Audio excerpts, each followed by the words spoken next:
Good evening.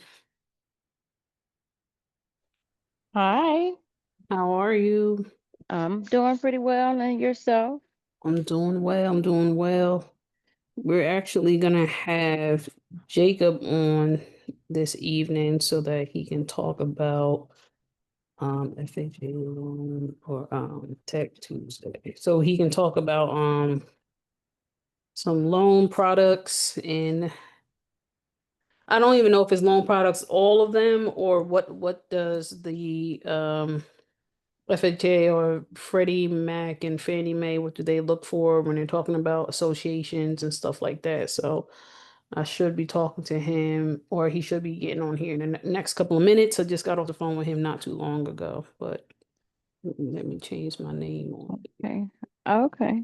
I'm here. I'm listening in. I'm just not feeling too good. My energy is very low, so just wanted to log back in and check back in and but I'm here, child. Listen, I don't know what it is. Is there a Mercury in retrograde? Because Girl, I don't even know, but I know what's I'm just today? I think Angel says if you don't want to quit once a week, you're not working.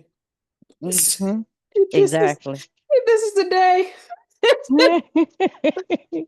Oh my Lord. This would have been the day that I said, you know what? Forget it. Forget it. Correct. Correct. I have somebody calling me about a listing that she want to list in about a month out. Like, and then she want to call me every day and talk for an hour. Correct. We're not doing that. Correct. Yeah. Hmm Every day. Since this man got my number, he's called me. We talk about 2, 3 times a day. I'm like, yes, sir. What's going on? It's like, what's going on with the what's our open house? You know what? you know what? Forget it. That's the first time I laughed all day. Oh, I said, I can't. He's like, well, when are the people gonna show up? When they what time they coming? Do I need to be here, Mister? Please, please. I've been under contract for a solid 6 days. The person decided they want to do after the inspection period, they want to do inspect the roof, and then they want to inspect the chimney, and then they want to inspect this and that, and also the third for the next 2 weeks. And the listing agent is like, "Girl, you either want it or you don't." Like that's it.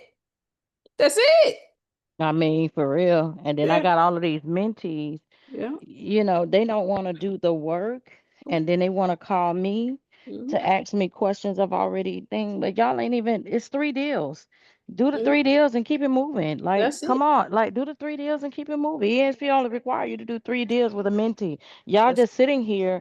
yeah. And then I was like, well, I'm getting ready to follow Kim Holt because Kim going to LPD. And Mhm. and they like, oh, I need you for 5 years, baby. If you need me for 5 years, baby, I ain't doing my job. Mm-mm. If you can't get 3 contracts in 5 years, then man, I'm not doing my job. So Nope. that means that you just not gonna get it. Yep. I went into EXP. I went to EXP. I wanted to check, the status of the mentees. Hold on, the status of the mentees and how long they've been in the mentee program and stuff like that. And when I tell you, people been in this program since 2018. They still got 3 deals left. They still got 3 deals left.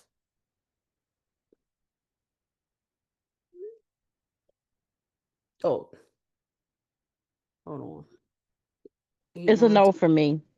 It's a no. I'm not doing it. I know, like, what?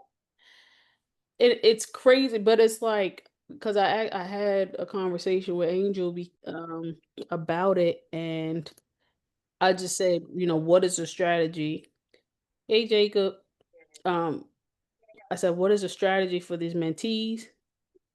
And she said, look, keep them because every now and then they might close a deal at some point. I literally had a mentee for the last year and a half. She ended up, and I would send her Tech Tuesday. Wind Down Wednesday, put on a campaign, send her recommendations, so on and so forth. Nothing said, nothing heard, and then she popped up one day. She said, "Hey, girl, I'm about to buy $1 million property. Can you help me?" Sure, no problem. See, that's what, and then I have a mentee, she's supposed to be closing a little deal that listing. I got one that got a listing or whatever, but they just kind of lagging. Hey Jacob, how you doing?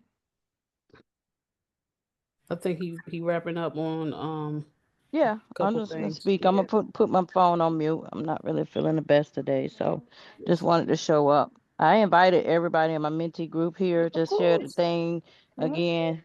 yeah. So, And we can even should you choose to, um if you wanted to, up to you. But you can add them to, or we can put them on the campaign so that they can get the emails that we send out every week for Tech Tuesday, just as a resource to them. It is 100% up to you, but I got 12, I think 12 mentees that get the emails every week, and I think two of them have shown up within the last year that I've been running this. So, well, hey, I got seven, and ain't none one of them showed up. I think mm, Tashia showed up to one of the real Wind talk. Down Wednesdays thing that we had going on, but other than that, it is what it is. It is what But it is. But you go ahead, and I'm glad that you showed up, and we are hmm all exhausted, and you are not alone. yeah. And you look, it's okay. I had to remind myself yesterday. I said, "This is the life that I chose." Right, This is the right. struggle, because we all struggle, right? In some way, some form of fashion. You hmm either gonna struggle getting up at 7:15 in the morning so that you can bring your ass to work and stay there for 8, 9 hours with a 30-minute lunch break. Okay, if they like you, and working 40 hours a week in an office. That look, I was exhausted and miserable, and I was making $100,000 when I left. I was making $100,000 in DC or whatever, and when I tell you, you would have to drag me to work. I could hmm not stand it. Um, Listen, baby, you know what I got going on right now, and I'm still showing up for real estate. I'm doing a courier job that I got to be up at 5 o'clock in the morning. I got to clock in at 6:30 in the morning, and then I deliver packages all day. I like doing it because it's still my own thing. I still can be on my phone, mhm, stop, do whatever I want to on my own time for the rest of the day. As long as I mhm, get up at 5, show up to the warehouse at 6:30, get my packages, then the rest of the day is mine. I do my deliveries and I be on the phone making my phone calls and doing my business. So I'm doing it at the same time. This my now money, but I think that that's the most that's the thing right there that got me into a routine. Get up, get out, get yeah, up, get yeah, out. yep, yep, So that's important too. And it's important for this business because I had started just kind of like, whoa, I don't feel like doing this today. Don't feel mhm, like doing this today. But with that mhm, job mindset, that's what you need in real estate. You got to get up, get to it. Get up, get to it. absolutely, absolutely. You know what I So mean? So it's all a hustle. it is all of us. I'm proud of you. I'm proud of you for continuing to show up. Proud of you for not quitting, because this is trash. This You know. is and Angel tells me, she's like, "Girl, you're working on your posture." I'm like, "I'm working on my damn posture. What is this posture keep talking about?" The posture to be like, "Okay, these deals fell through. This listing ain't sold. This is expired. We just gonna figure out how to get to it." And like for you, you doing courier services. I'm telling you, I have not just every day of my life, I'm working on contracts and submitting them, because um 7 streams of income, that's my goal, and we gonna see it. But my goal is to put every person that I know, the women specifically and purposefully, on to different opportunities so that we can continue to make more money from the comfort of our house with a blanket, Yep. um in a snack bowl of some sort. Like we work too hard for too long. to do Yep. anything more. So I And just my exam is on Friday for my life insurance. It took me hell and hot water to get them to approve me to be able to take the exam. So it took a couple. I just didn't want to give up. yeah, It was something simple as they just had to. It took somebody smart enough to go in there and see that I'm applying for, as a Florida resident, I'm applying for a Florida license, and my application said Florida. Somebody switched my application from a non-resident, and then they had to realize that I'm a homeowner in Florida. yeah, My did the Florida everything. I'm yeah, applying for Florida. yep, Florida is my state. You're asking for a certificate from the state, and I'm mhm, sending you the certificate from Florida, which I'm applying for. And I kept sending them the same certificate. And I'm like, listen, you're asking for this from the state that I reside in. I'm sending it from Florida. I had to send the address and like, listen, I had to literally say it like that for them to approve me. So you're talking about almost 3 months for me to to say get to for say I them. live in Florida, I have a house in Florida, I'm trying to work in Florida, I'm trying to be licensed in Florida, and they said nah, nah. Yeah, I don't send me this. listen.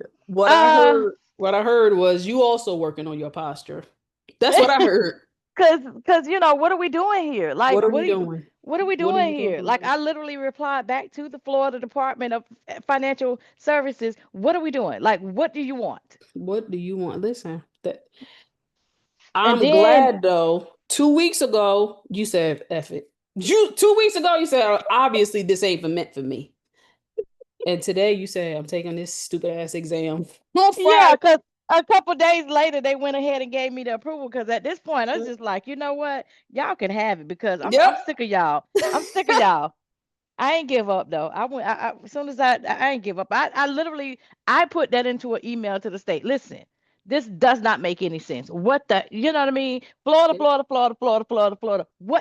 Where do I get another state from? Right. What are you talking about? And then a couple days later they approved me. Yeah, I did. I was like, fuck that shit. I'm done.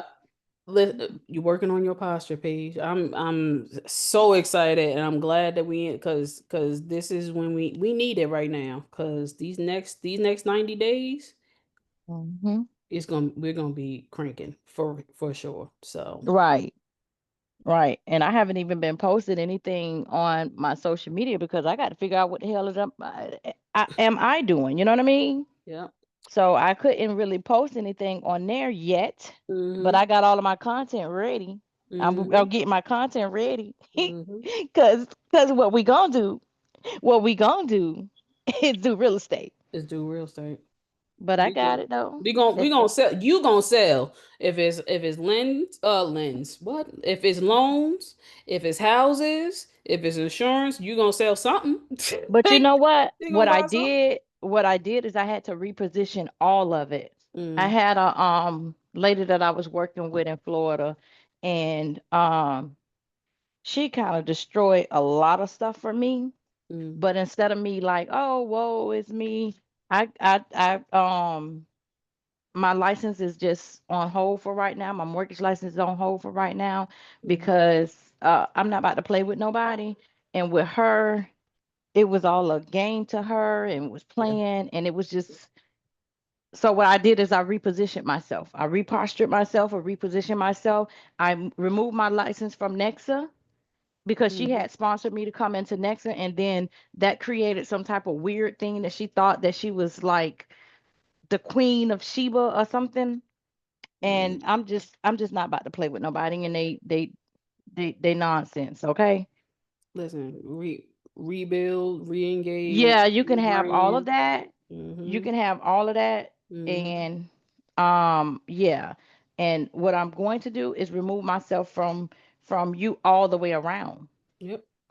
Yep. because literally there's no reason for us to go down this route when Yep. I have a client that's trying to get her pre-approval and you're ignoring her and you so Mm-hmm. big up on the you're so high up on the chain. Uh-uh.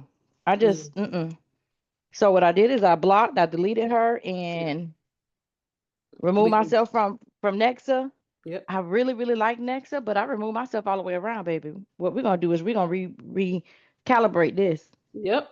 Cause I'm Absolutely. not about to beg no because I don't really care if you like me personally, you want to be my friend. I care about this money and you blocking money. Yep.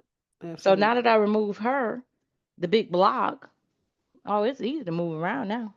Thank God. I'm glad to hear it. Look, we're gonna keep rebuilding until it's right. Hmm. Straight up. And So sometimes it's necessary to remove people out your life that's being a block to you.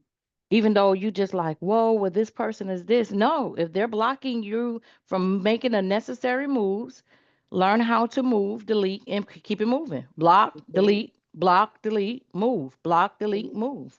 Absolutely. Because we try to hold on to things that's really not worth us holding on to. And then the longer we hold on to it, and God is well, I ain't gonna get religious, but something the universe is showing us that that's not the person that you need in your corner. Yep. You're absolutely right. You really are. So sometimes it be us holding on to it, They do. to They do. people, to things, to this, to that, and then we be like, well, why is this not working? Because you're holding on to something that's just not for you. You're Yep. holding on. Yep. Why are you holding on? Let it go. There you go. I'm steady showing you to let that go. I'm still showing you to let it go. Still showing Hmm. you, let it Hmm. go. Paige, you live here or something? Was you here? Were you on the phone? I think you might have been on the phone with Jacob and I, cause I would say, you know what? Forget it. Forget it. Throw it out. Redo. We're gonna do it the right way. We're gonna do it a better way. We're gonna and anytime that we've experienced a season of growth, it's been because something better is coming along. It's never gave, oh, the next thing is gonna be worse. It's never been that. So that's what I gotta continue to believe. So Hey, Jacob, Tomika. How are you all today? I know I was listening. I was trying to be quiet. Hi, everybody. you Sorry. good evening. Um, Jacob, I like your haircut. I gotta Thank you. acknowledge you did a swoop. You got a shape up, something's going on. You got a little, you might have that little white dust that they put on with the hair No, when they I don't do that. My guy's too good. Got to get someone like from the PR, someone who's clean with it. You gotta Just get the spray. Oh, if I see you, let me see you with that spray can creating hair strands. I'm gonna talk about you. You know. no, I'm not doing all that. I'm not doing all that. Oh my gosh. Um, Hi Angel. Hi Tamika. Hi Hey, Paige. I said that's hi to so Paige. funny. Zoe said, I knew Hey, that was Jacob. Jacob. That's so crazy. Zoe's like, I knew that was Jacob. How are you, Zoe? I see her back there. I see you. Couldn't get on because of me. Yeah, I could not get on because of Zoe. Wow. I don't know what happened. She's on my tablet, and Hey, everybody. hey, Tamika. Oh, hey, Paige. And I'm for some reason, my cursor, it stopped malfunctioning. And then she's like, yeah, this little thing keeps swirling on the tab. And I'm like, can you please knock me off so I can get back? Like, I did something, but Look, Jacob is teaching us something today. So this is what happened. Unfortunately for me, I've been nominated as a president of this raggedy HOA. And one thing that I know is that paperwork, books, budget, all those things that I really want nothing to do with, all those things matter. And Jacob, I heard, unfortunately for you, I heard that you were an excellent lender. And not only were you an excellent lender, but apparently you all became a part of an association as well for a few months. To a degree, yes. I had to work with a association to help them get approved for Fannie Mae financing with U.S. Bank for the Maryland mortgage program, and that led me to my current rabbit hole and what I've decided to help you embrace, as ridiculous as it is for both of us. Um, but the more you learn, you can't. No one can take that away from me. I've learned a little bit, and you never know where it'll go. Um, I've heard some lenders having a strategy where they go about strategically, like on the Eastern Shore, where there's those big condos, teaching them to fix their finances and be listed as the preferred lender. I'm not saying I'm doing all that, but I am saying I acknowledge that maybe at some point in my career, what I've learned will help me, and maybe it'll help you all here as well. And forgive me for kind of taking over a little bit, but essentially, Kiara has somehow had these people con her into being in charge of her HOA. And it would be kind of cool if I go over what it looks like to gain FHA approval. Now, to be clear, my goal here is to just inform all of you a little bit about, like, what does this all really mean? I'm a big fan of tangible explanations of sinking your, like, I don't want to walk away from a conversation going, what the hell did I just hear? I want to know, hey, this is exactly what I got to do. And so, again, I know, Tamika, you're not, I wouldn't call you a brand new agent, but you're newer. Paige, I mean, I know you've been around the block, but I don't think this is going to be at least unvaluable to you, especially with your potential to be dual. You never know. You know what, Paige? Next year, I might see you just closing loans all month, and we'll be competing to see who closes the most. You never know. So even if you stay in real estate, if you decided to full time just start working with condos, this also might help you. Shit, even if you just list a condo and you need to know what the hell's going on, I think for all of us, stuff like this is cool. And my opinion hopefully gives you guys a little bit of experience. So I didn't structure something super formal, but to start, I just want to talk for a second, because unless you're familiar, unless you've been part of a condo or part of an HOA, my first step is like, what is all this? Why does any of this matter? All right. So I'm the finance guy. I'm approving my client to buy a house. They want to buy a condo. I think all of us know that every condo, the first thing you look at is there's like a monthly fee. But when you really look into where that fee goes and how it's spent, that's where this all came into play. When you have a condo, the homeowners association takes those dues, and they're responsible for managing a lot of aspects of that property that actually are really important from an insurance and liability standpoint. All right. What do I mean by that? So I'm taking your $400 a month, and I'm giving you the following. I'm giving you an insurance policy on the entire property from the walls of your condo out. So all of the common areas, all of the walkways, all of the HVAC, all of the things that are in the majority of this building, part of what you're paying that $400 a month for goes to making sure that's good. The other thing is, when you get to have multiple people living in one shared space, it's important to make sure things are up to code. If you're looking at, like, if you've ever been in a hard permit scenario where maybe you're trying to turn a single unit into a 2-unit, you start understanding why at some point you get jammed up with making sure everything's up to date. That's kind of what this is like, but tenfold. So part of that money, we need to show that you're having inspections done, that you're having things checked out and making sure things are up to date. Because if you think about it, if I've got 50 people living in a condo together and the heat stops working or the water shuts off, number one, you got 50 people who are now upset. But number two, what happens when, let's say I'm selling that property and the water shuts off and someone's trying to buy that property, right? I can't go after the homeowner. I can't go after the city. I'm going after this whole building. And that's where the trouble lies, is it's up to the tenants of the, like, some board members of this association to get all this money together and make sure all the proper things are being done. Now, to be clear, the proper things, whoever thought they were smart enough to go, I'm with the government, I'm going to tell you guys what to do. That's literally what this is. Let's be real. Now, what I've done is I have researched a little bit about what it takes to meet certain guidelines. And again, if you're brand new, if you're seasoned in this industry, just know anytime you get government financing involved, they like to try and manage everything. They like to pretend that they're the experts on every single little thing. So hopefully everyone knows that there's conventional financing and then there's government financing. Conventional financing is typically going to be a bit more lenient.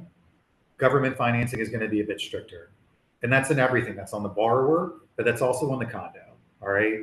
So what I'm going to talk about today is a little bit of what it takes to get FHA approval on a condo.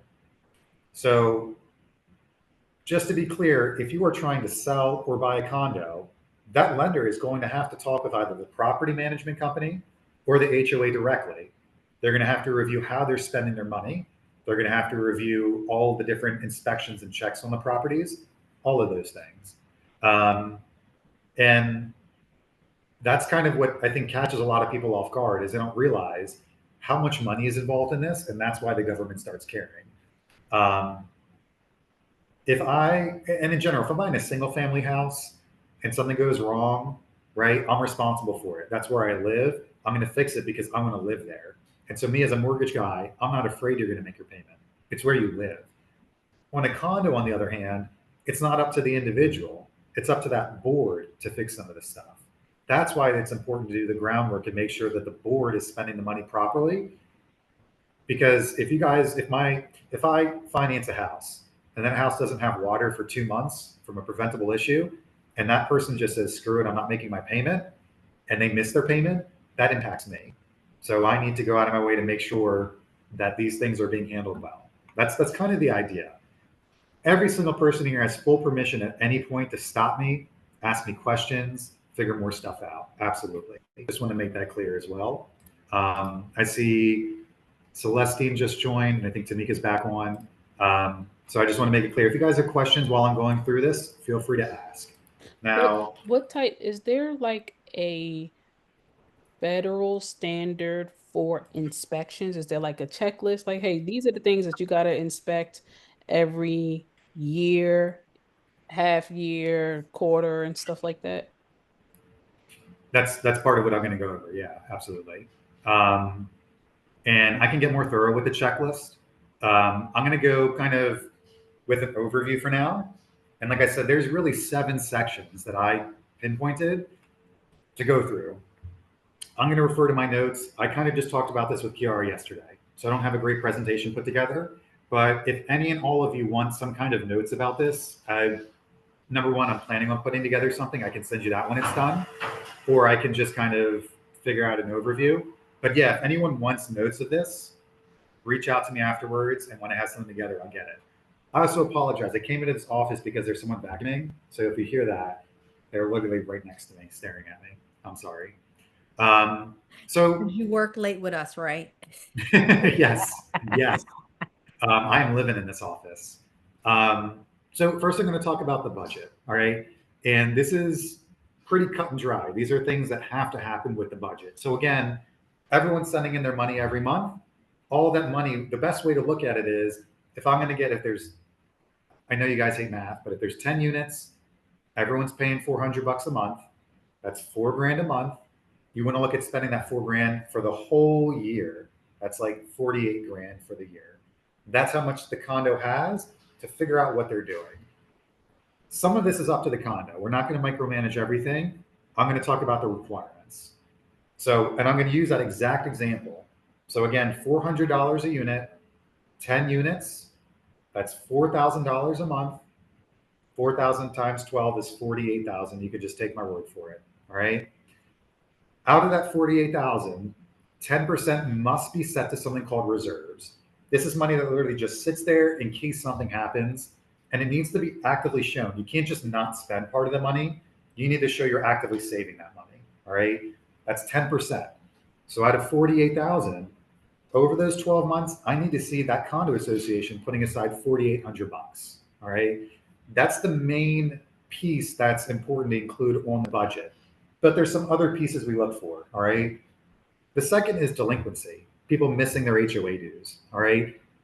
FHA will not allow more than 15% of units to be 60 days late. All right. 15% of those units, they cannot be 60 days or more late. And I need clarification, I need documentation to prove that. And that's typically the board keeping good records.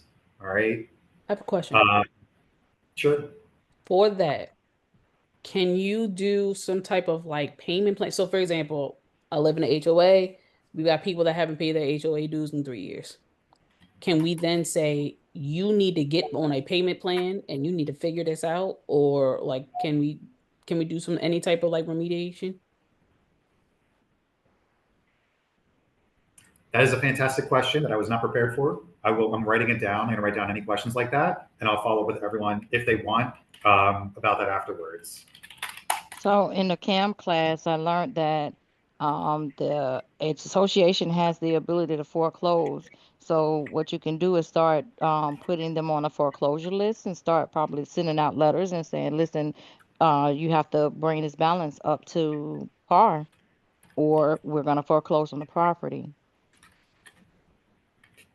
Interesting. Paige, do you know what happens with the sale? Who sells that property? Is it the bank? Does the HOA get to take position? How does that work? Do you know?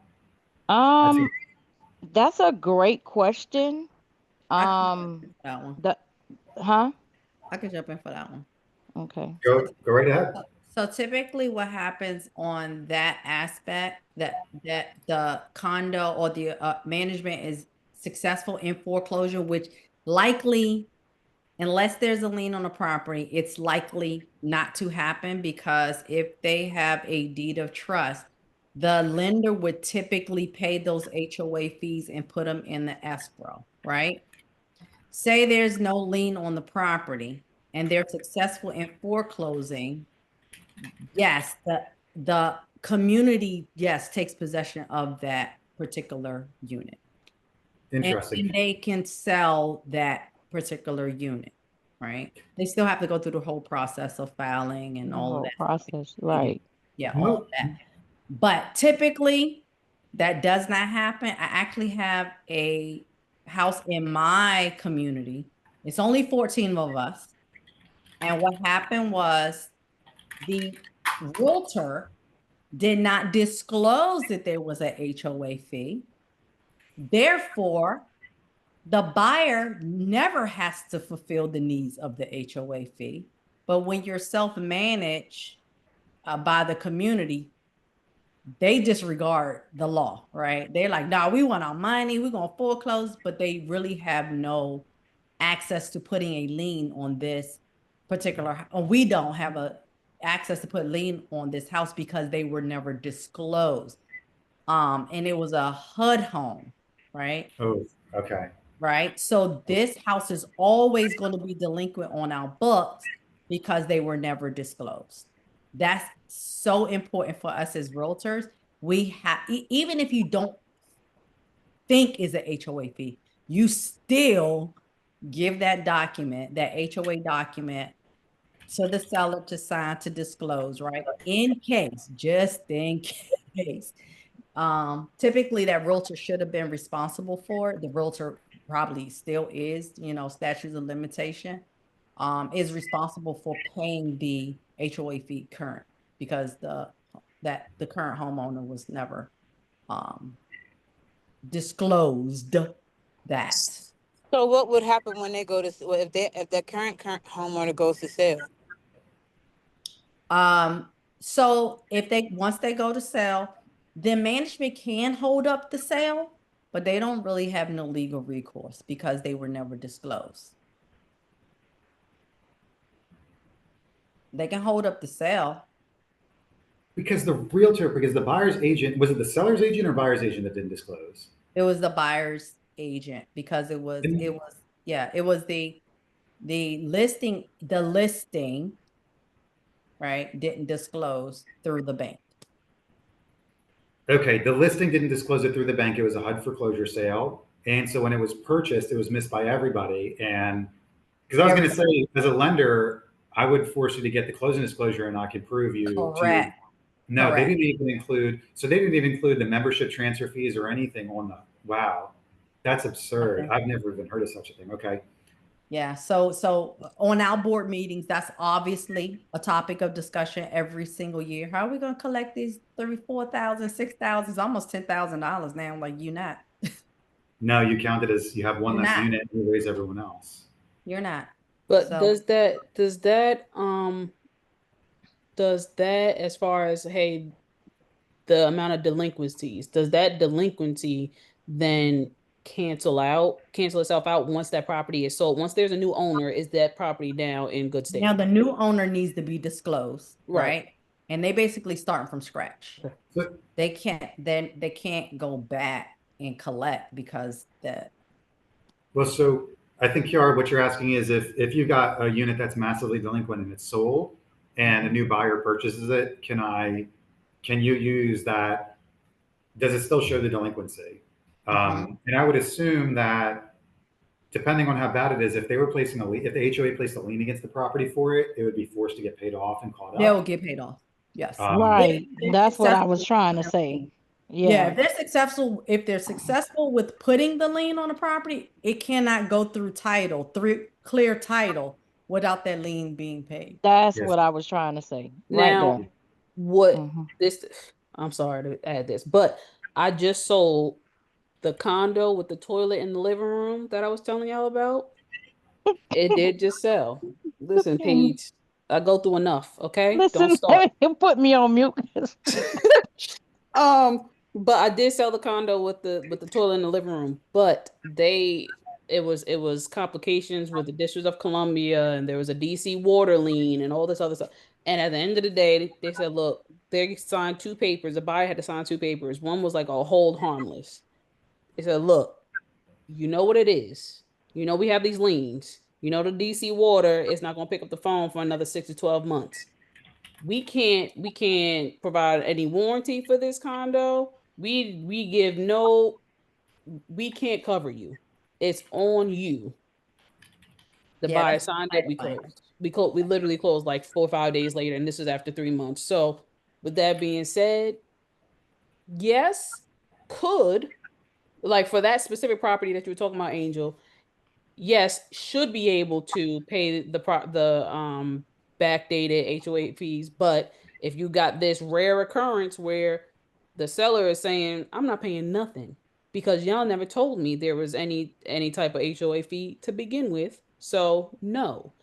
You might have to go. I'm not recommending it, but it just came down to you either sign this paper and say hold harmless, or you're not going to buy this property. So that was one exception that I saw in real time.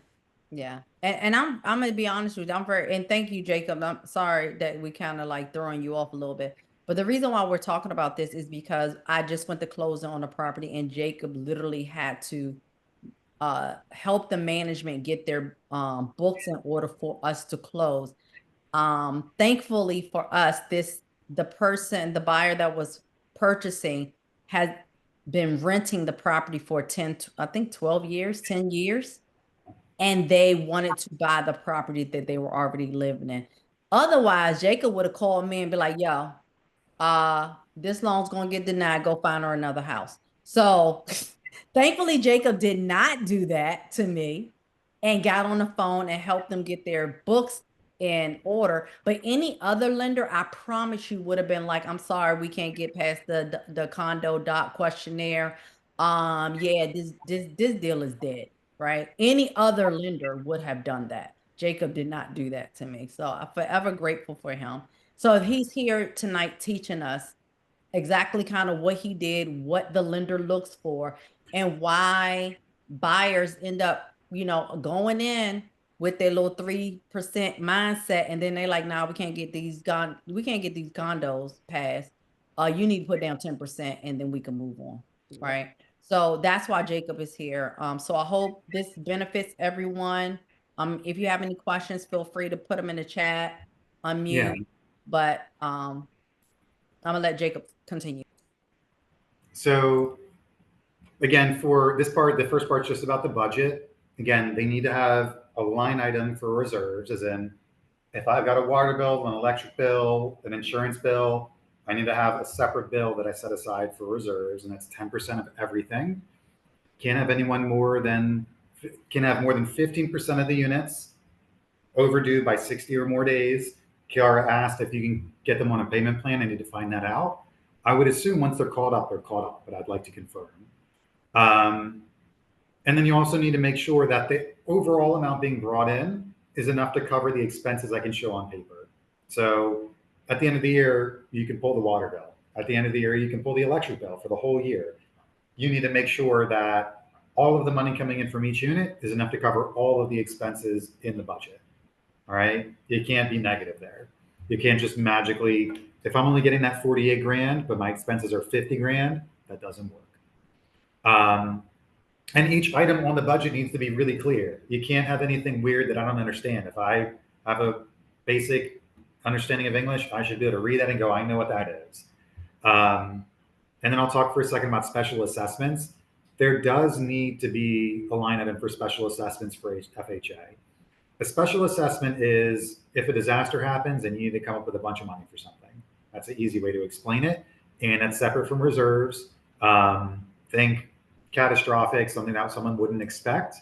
Again, like a storm or just like any kind of random big expense that you wouldn't expect. You need something in there to make sure you're covered for that. All right. And then also, if they have a management company, there needs to be a line item for that management company. You can't just float that into the books. And typically, at some point every year, the best practice is for the HOA to get together probably halfway through the year or whatever. And you're going to create the budget for the entire next year.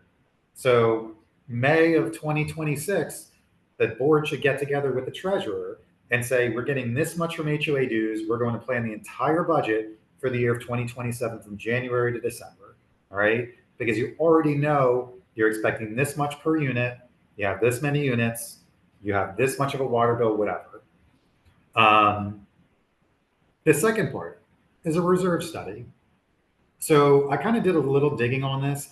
FHA doesn't have like a strict requirement for a formal reserve study, but having a study, as in some kind of information about what the reserves may go to, is what that's about. So again, if the FHA requires you to put aside 10% of all the money spent, it's a good idea to have an outline of things that you could use with that money.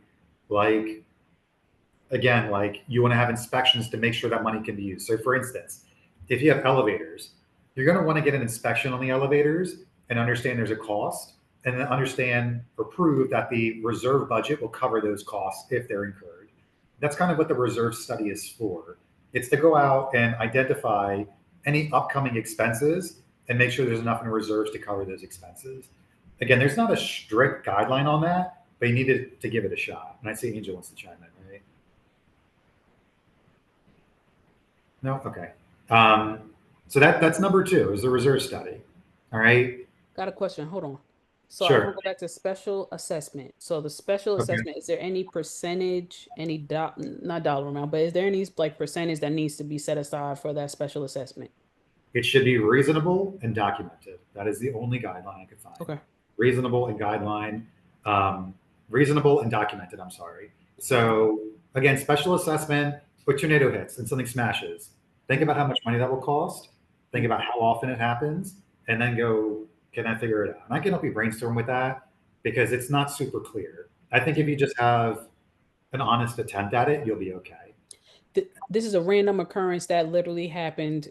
I promise you. Last year I was sleeping. My daughter woke me up. Angel, stop laughing. My daughter woke me up and she said, "Mama, you got into an accident." I'm like, I'm in the bed. I don't know what you're talking about. And I went to look for my partner. They were in the house. I said, how did I get into an accident? She's like, somebody hit your car. Came downstairs, somebody hit my car. Literally, there was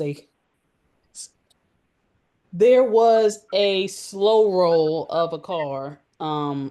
It was not a hit and run. It was someone stole a car. The car rolled down the hill. They hit my vehicle. Why am I mentioning this? Because in that incident, freak accident, truly, they ended up damaging the HOA property. Signs were damaged. Roads need to be repaid. Whatever. Like it was an expense to the association, not just to my personal vehicle. So that is an example of what these like special assessments can be set aside for. Understand that. You also said something about a reserve study.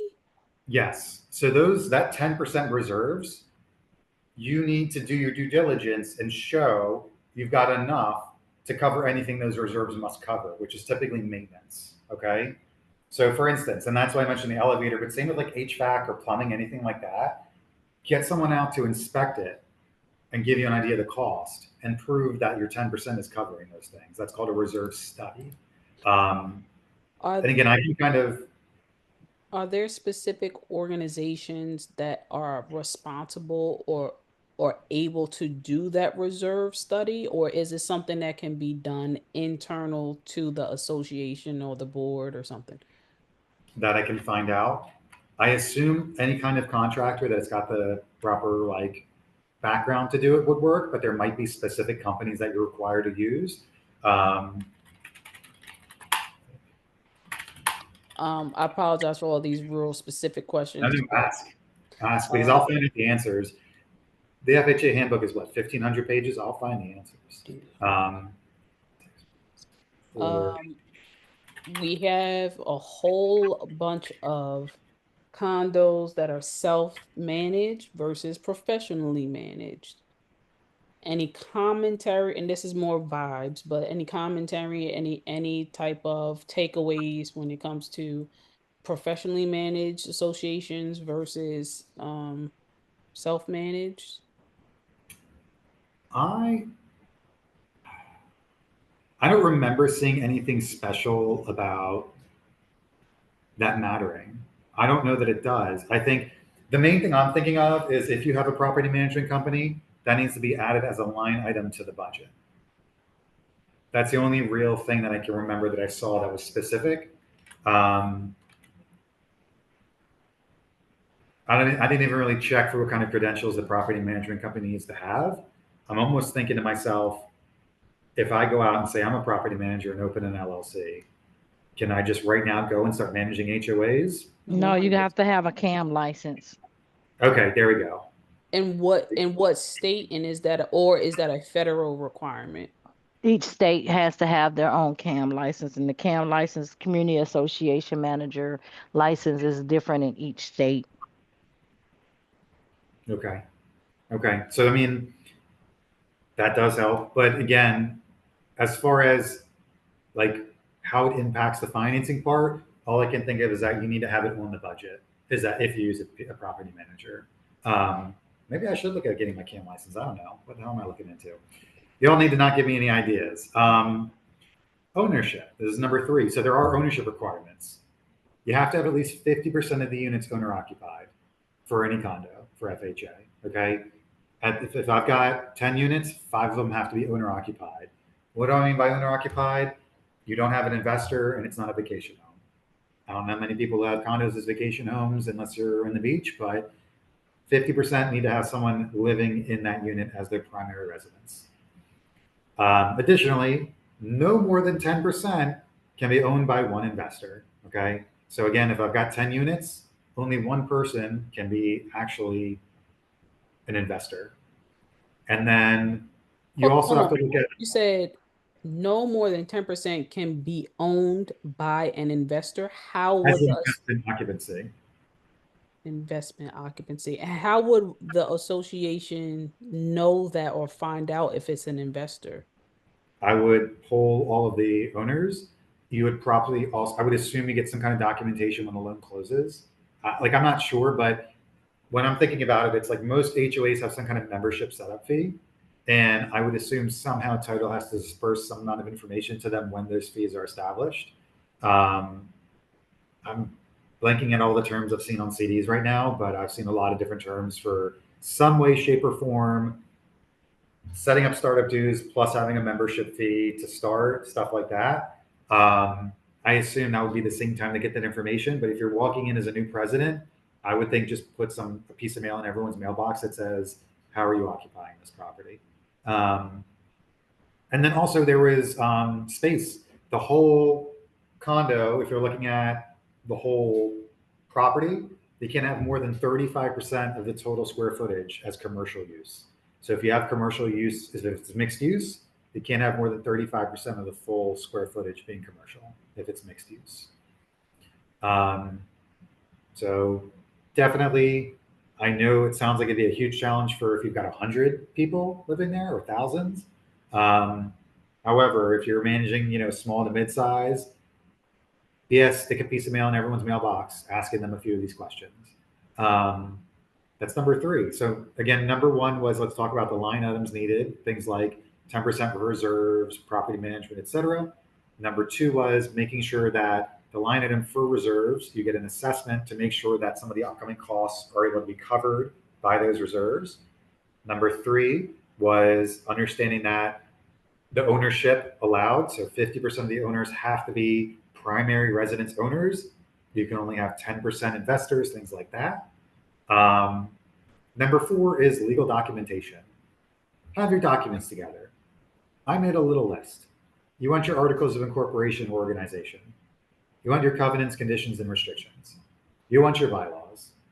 You need the budget done. If you do a reserve study, if you have an you need insurance certificates and insurance. It's also a good practice, from my understanding, if you have delinquencies, to create a separate report for delinquencies.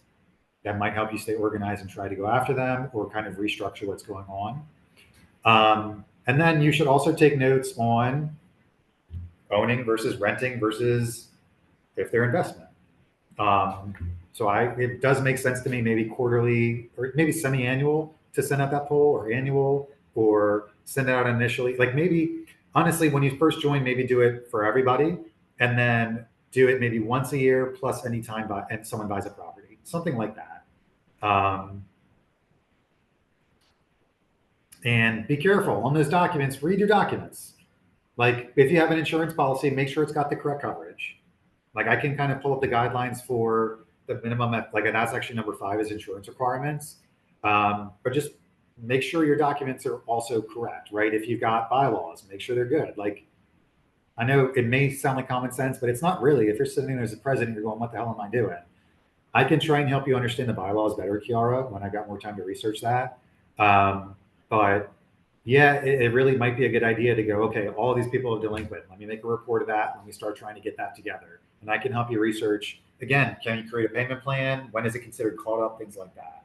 Because FHA, I'm not sure how big FHA is on proving that you're catching up, but it's better than nothing.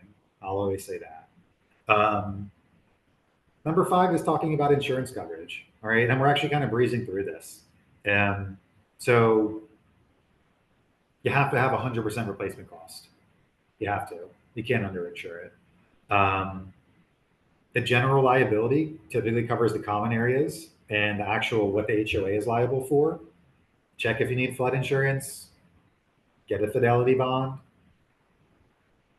It's really just those pieces. Now you probably won't. Kiara, how many units does it have?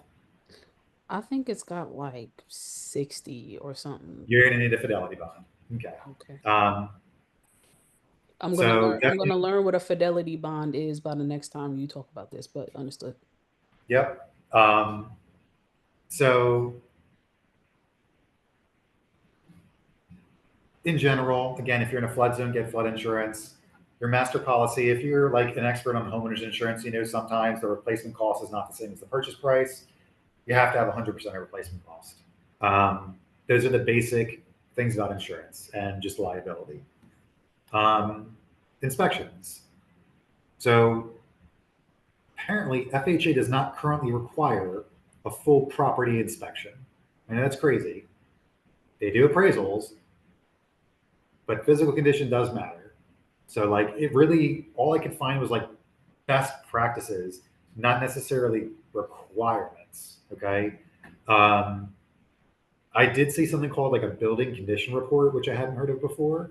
But also when you do your reserve study, kind of identify if you think issues are coming up, right?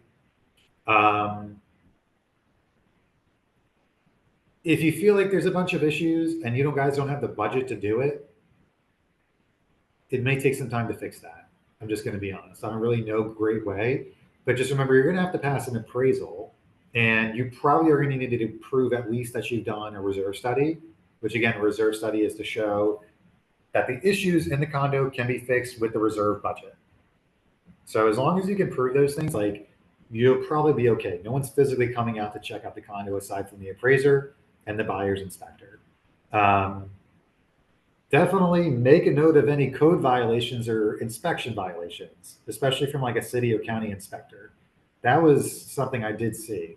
I don't think those things are like, I don't know how much of that is recorded information or not, but in general, just think if you're going to have someone come out from the county or the city to check for code, it's got to be up to code.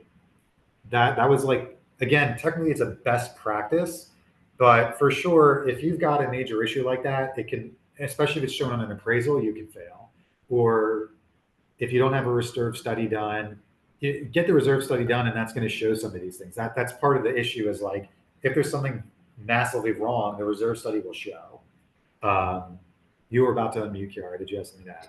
Yeah, I was gonna say, so that makes sense if you have like a condominium that has a lot of common area, but then the for like townhouses, do we need to be inspecting individual townhouses, or is that's a responsibility of the homeowner? I believe that's a responsibility of home. That I can double check that. That's a good question for like condo style townhouse. But like, I think the common areas that we have are like grass and maybe a parking lot for townhomes that have an association. Like I don't maybe a park or something, but I don't know as many items kind of are applicable when it comes to townhouses. But okay. I would also assume, like in the bylaws, it's broken down for what the HOA is responsible for versus what the tenant is responsible for. I think that's exactly where that's going to fall. And I'm thinking about it because if you've got a condo style townhouse or townhouse style condo, yeah, you're going to have most of everything in that townhouse. You're right. The common areas really are walk in the building, if at all, and the grass in the yard. You're right. And then finally, the different types of FHA condo approvals, because there's a few ones. You can get the entire condo association approved, the entire building, the entire project.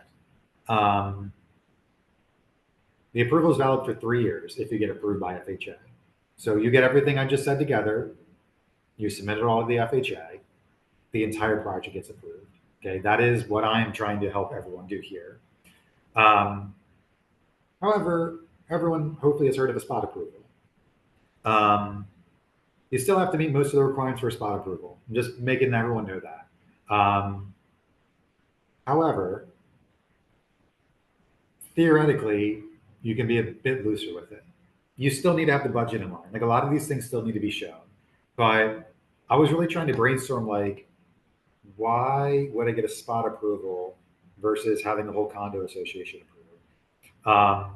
And honestly, the condo, like essentially it just sounds like someone got lazy and didn't want to work to get the full FHA approval. And so the homeowner and the lender work together to get a spot approval because you need damn near the same requirements. So, and when I say a spot approval, that's only one unit. Like I want to buy this one unit. So I'm going to work with my lender and get that one unit approved because the condo association is not doing their job. And it honestly just sounds like a filing and documentation issue because you still need the same requirements. That was really confusing to me. And if any of you got any guidance on that, I'd love to hear it. I've done a few spot approvals, but I cannot tell why on earth you wouldn't just file all your documents and get the full approval. Because I make exactly $0 by being the president of an association, as do the other 3 board members. So now you want me to do work for $0, and now I got to talk to people, and you want me to talk to the feds? That's a lot. That's really what it comes down to. So they being the association or the board would probably just be like, girl, y'all deal with that when you sell your house. But 100% I understand. It makes the most sense, but it's probably also the most time consuming because I don't know how long it would take to get an entire association approved. I mean, I'm gonna find out because that would be lovely, but it might take 6 months if I know the feds as I do. So I promise I'm almost done. I do want to mention though, I was thinking about this just now. If the condo's finances are good enough to get approved, but like you said, you're working for free, so you don't feel like doing it, it may make sense to post in the listing, this condo is FHA spot approvable. That would be actually really awesome for everybody. If you put in the listing, this condo association, the finances are good enough for spot approval because you need the same finances. It just means you didn't do, again, I did not figure out exactly like what it looks like to submit all this to the FHA. I didn't get to that part yet. I'm going to learn with you, Kiara, real quick. But if it's like a real pain in the butt, yeah, it may make sense just to keep the finances in really good order, document everything I just went over in this meeting, and then just say, hey, if you want to sell, the approval's not a problem. So that was my 30 to 45 minute lesson on really what you need to do to get the HOA in order. I don't know exactly if the bylaws, like what would have to be in the bylaws. I didn't get that far. But the main pieces, again, it's like the budget requirements are line items and making sure the budget's within, like you're just spending the money right, making sure that you're prepared for any catastrophic events, and you also understand what deferred maintenance is coming up, making sure your ownership and occupancy, like you only have 50% or more people owner occupied, only 1 in 10 are investor occupied, etc. You've got your legal documents together and ready to go, the articles, the covenants, the bylaws, everything, just everything ready to go. You've got adequate insurance coverage, the property's in decent condition, you're going to be fine. Literally, this was a conversation between me and Cara, and I was just like, I could hop on Tech Tuesday. If this helped any of you, that's awesome. I threw my email out there. I plan on putting some kind of presentation together to help her a little bit. I'm more than happy to send it to anybody. What I would take away from this as agents, whether you're list or buy side, is if you're getting a pre-approval for a client, like there's no control over this condo association. They need to meet these requirements. And Kiara just hit the nail on the head. This is not a paid job. The president, the treasurer do not get paid to do these things. So just know there is less than No, we don't. No, we don't. Yeah, it's a thing. Not even with associations. No, we don't. No association, no board. No, we don't. We don't get paid. So check to make sure the association, if it's approved or not. If it's not approved, understand all of the things I just said go into that. It's not like you just snap your fingers and do it. You're dealing with live people. Like, that is a bit of a task. So it's not, the lender can't always do what I did. I'm not saying I can always fix the condo association and get something approved. This is like Kiara mentioned, there are people delinquent 3 years, and I'm already going, what the hell am I going to do here? So like, just remember, like, if you're a listing agent, go above. I'm a big believer in going above and beyond. Go above and beyond. Ask the tenant or the seller about the condo association's finances at a minimum. Even if you don't get into the reserve study or the insurance, even if you're not like if you really want to be in Rockstar, yeah, say, hey, I need to see the insurance coverage because I already know you need to have 100% replacement costs. If none of you have seen an insurance deck page before, they are easy to read. You read a couple of them, I promise you, I would take 5 minutes and read it with you. Like, if you're the listing agent, try and do that due diligence. I'm going to give you a story before I finish. I went under contract with someone on Angel's team a while back, and I had only done a couple of condos, and the property management company managing that condo was very slow to get me their budget. And we needed an extension for that. We already had the client done. It was a conventional approval, fantastic loan for the client. And we filed an extension. And like 2 days before that extension hit, we finally got the budget. And it was messed up. There was no way. There was no way. And we needed to cancel. And the listing agent tried to go after the buyer's EMD. And I don't want to talk about what happened there, but I will say, I have zero way as a lender of getting that documentation up front. My buyer's agent has zero way of getting that up front. The seller is the only one connected enough to see these finances, to go 30 days under contract and then get upset at someone else that's completely out of their control is crazy. Someone has to take the responsibility. I'm willing to do a lot, but like I said, as a listing agent, don't get upset if that condo is not warrantable. Understand it and change your sales tactic. Understand you are now catering to investors and people who are able to put 20% down. Don't go after first-time buyers if it won't get approved. And yeah, you absolutely, I've just proven to you, if I can figure this stuff out, yeah, you can absolutely look through some of these documents and figure it out. Say, let me see that budget. Let me see that line item for the 10% reserves. Oh, I don't see it here. What are you guys doing? You guys aren't putting aside money for the reserves? I can't sell this house. You're not helping me sell this house. If someone buys this house, they got to put 20% down or 100% down. Like, it's on all of us. Don't get me wrong, but like I said, that's kind of why I wanted to hop on to see, like, again, first off, if I can do it, you all can do it. And second off, yeah, these are real things you have to look for. And a lot of condos don't do it. Tamika, I'm sorry. I just realized you've got your hand raised. Feel free to speak up. No, it was just to let you know that I want the presentation once you get it put together. Sure. Yeah. I threw my email in the chat. Let me see. I might actually have your email. I'm actually driving right now, but I think I have it. We'll get it. We'll get it to you. Tamika, yeah, Dreamhouse with Tamika Carva at Gmail. I got it. Yeah. There's a couple actually I got. Tamika Richardson at EXP. I've got it. I got your email. Yeah. So One give me thing, a little. one thing I've seen is, and I don't, I'm not trying to oversell it, but I have seen you specifically, Jacob, be able to go from FHA to conventional. I know we're over time, but did you want to talk about that a little bit and how you are, if at all, able to make that change? So I was you're gonna- talking about the condo or financing? Financing. Oh, fine. Sure. That's typically when you've got a client who is capable of conventional finances, but they want to get a better financing product. Like FHA typically has better rates. And if you're putting minimum down payment, FHA is a strong product, actually, even if you're like super conventional qualified. Me, typically, I know my client's finances well enough that I know what can and can't be done. Sometimes I have to move numbers around or figure things out to get the conventional approval. Debt to income ratio is super strict on conventional. You're like, if you're above 45 on your total expense, what's on your credit report plus the new house, if you're above 45%, your private mortgage insurance is going to shoot up conventional. Do I have ways of trying to like figure out, like if you're close, can I try and make it work? Yes. But usually what ends up happening is, like I just put in an offer like this today where we got ratified, where we put in an FHA offer because it's a cheaper product and I can get 6% seller help. And anyone who's worked at Castle knows exactly how I did it. Like I negotiated the 6% help with my agent, got the appraisal piece done. We went FHA because of that. If at the end of the day, for some reason we have to switch to conventional, they could go conventional. They're saving an extra like 6 to 8 grand by going FHA out of pocket plus like 0.25, 0.375, something like that on the rate.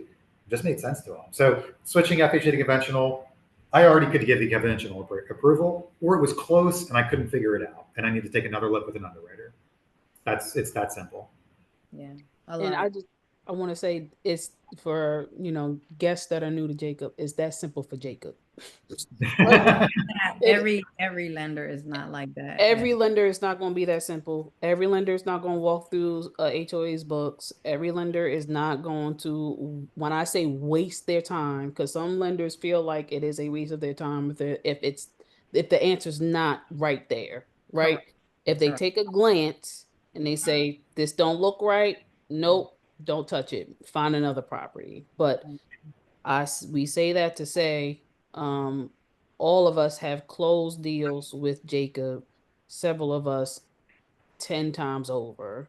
If you need a lender that is going to be a little bit more involved, a little bit more diligent, and ultimately get you the best answer. And the best answer, it's not always going to result in, oh, your client can close, or they can go on the contract and they can go ahead and put, because the problem that I see sometimes with lenders is that they offer a pre-approval, they don't look at actual numbers, they're not looking at the money in the bank accounts and the things that we as realtors are not doing, and they offer this pre-approval, you're going to end the contract, and then you're canceled because no one actually took the time to explain anything, to provide any type of buyer education, to actually look at the finances and things of that nature.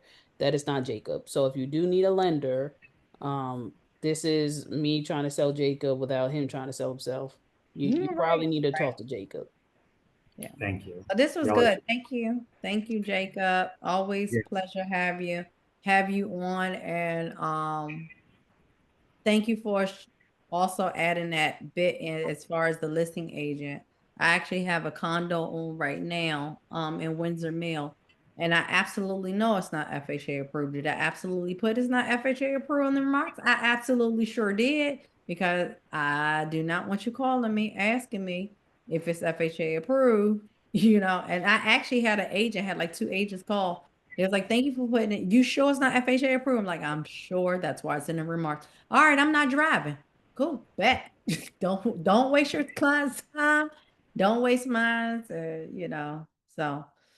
But that So might be it maybe you talk to that them. one, I'm the listing agent. I'm the listing agent. God. It ain't FHA approved, cash conventional. I'm Leave done. me alone. Okay. I'm done.